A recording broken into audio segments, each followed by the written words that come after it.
नमस्कार. आपण वजारडे गावचे राजेंद्र फरांदे यांच्या गव्हाच्या प्लॉटवरती आलेलो आहे. तर त्यांनी नेटसपची बायोफिट आपली प्रोडक्ट गव्हाच्या प्लॉटसाठी वापरलेले आहेत. तर त्यांना हे कसे मिळाले आणि त्यांना काय रिझल्ट आला हे त्यांच्याकडूनच आपण ऐकू. नमस्कार फरांदे साहेब. नमस्कार. ओके. बरं, तुम्ही यावर्षी पहिल्यांदाच वापरलं का ह्याच्या आधी वापरलं होतं? नाही, पहिल्यांदाच वापरलं. पहिल्यांदा वापरलं. बरं. कुठला गहू आहे हा? गोल्ड 23 आहे. गोल्ड 23. ओके. तुम्ही कशा प्रकारे म्हणजे तुम्हाला मिळालं कसं आणि कसं वापरलं तुम्ही हे? माझा आता सध्या 30 ते 40 दिवसाचा गहू आहे. मी गोल्ड 23 असा गहू पेरलेला आहे. बरं, त्याला म्हणजे म्हणजे गोल्ड 23 हा गहू आहे. युरियाचा एक बी काय वापर केलेला नाही, कुठलंच खत मी टाकलेलं नाही, बाकीचं काहीच नाही काहीच टाकलं. नाही लागण्याची टाकलं, काहीच नाही. ओके. डायरेक्ट म्हणजे पेरलं हा. आणि एक फवारणी केली, ते बी स्टेम्ब्रिज, शेत आणि बायो असे स्प्रे केले. स्टिंब्रिज, शेत आणि बायो हा. हे जी साहेबांनी फरांदे साहेबांनी फवारणी केलेली आहे. आणि आळवणीला काय वापरलं? NPK आणि व्याम.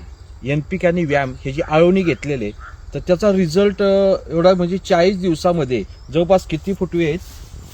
तर आपण बघतोय इथं की फुटव्यांची जबरदस्त संख्या तयार झालेली आहे. सर्वात महत्वाचं व्याम या प्रोडक्टमुळे ही जी पांढऱ्या मुळ्यांची जी संख्या आहे ही पूर्ण जमिनीमध्ये पसरलेली आपल्याला दिसते. हे जे पांढरा जो भाग आहे पूर्ण हा सर्व पांढऱ्या मुळे आहेत. म्हणजे आता जर पांढरी मुळे वाढली तर साहजिक आहे त्याची फुटवे वाढणार आहेत आणि पुढे पिकाला आपल्याला नक्कीच खूप चांगला त्याचा फायदा मिळणार आहे. एकदम आतुरकृष्ट चांगला रिझल्ट मिळाला. बरं, याच पिकासाठी वापरलं का दुसरी पण वापरलं? वाटाण्याला बी वापर. वाटाणा कुठला वाटाणा? वाटाणा गोल्ड 23 आहे. गोल्ड 23. ओके. गोल्ड 23 याच्यासाठी वापरलं.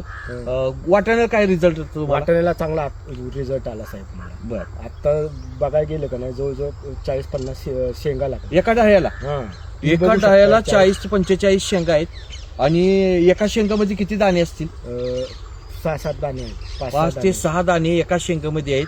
40 ते 45 असा रिझल्ट ह्याच्या आधी तुम्ही बघितला होता का? वाटाणा करता? अजिबात नाही बघितलं. बरं, हे प्रोडक्ट तुम्ही वापरलेलं आहे यात समाधानी आहे? समाधानी साहेब. शेतकऱ्यांना आपल्या काय सल्ला द्याल? मी कसे आज काळाची गरज आहे की ऑर्गॅनिक वापरलं पाहिजे सगळ्यांनी. जास्त केमिकल बी वापरू नये. माझ्यासारखं ऑर्गॅनिक करा आणि आपलं चांगलं राहा. बस एवढं. ओके. तुम्ही मुलाखत दिल्याबद्दल धन्यवाद. थँक्यू.